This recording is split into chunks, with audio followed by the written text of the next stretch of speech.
Kasunod pa rin ang pagkalunod ng dalawang student-athlete ng Ateneo. Pansamantalang ipinasara ang resort sa Dipakulaw sa Aurora kung saan sila nag-team building. Nakatutok si June Veneracion.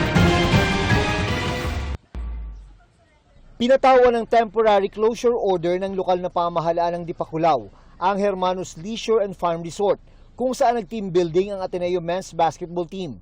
Kasunod ito ng pagkalunod ng mga player na sina Rene Baterbonia at Divine Adili.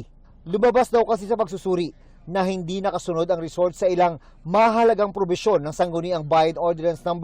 2025-12 o an ordinance promoting safety in seashores and other bodies of water, including tourist destinations within the jurisdiction of the Municipality of Dipakulaw, Aurora. Hindi na idinitalye ng LGU kung ano ang mga partikular na probisyon na hindi nasunod ng resort.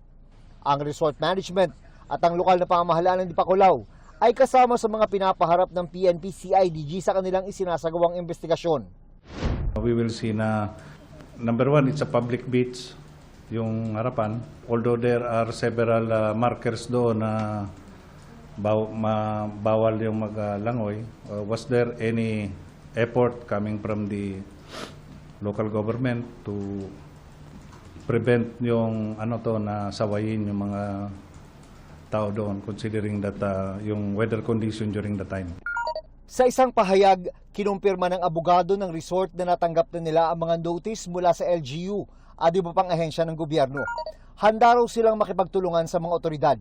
Nagsisimula na rin daw magpatupad ng mga corrective and enhancement measures para sa kapakanan ng kanilang mga bisita, empleyado at komunidad. Nauna na nilang giniit kahapon na wala silang naging pagkukulang at naipagbigay alam sa Ateneo team ang sitwasyon sa dagat. Sa Lunes, pinapaharap ng PNP-CIDG ang mga personalidad na kanilang sinampina, kabilang ang mga player at coach ng Ateneo na sumama sa team building. Ang NBI na nagsasagawa rin ng sariling investigasyon, sa Martes daw maglalabas ng findings at resulta ng autopsy. Wala pong magiging takipan. Everything will be made transparent. Ilalabas po ang resulta ng investigation. Kasama sa pinag-aaralan ngayon ng CIDG ang mga nakolektang CCTV footage mula sa resort. June Veneracion, Nakatutok, 24 Oras.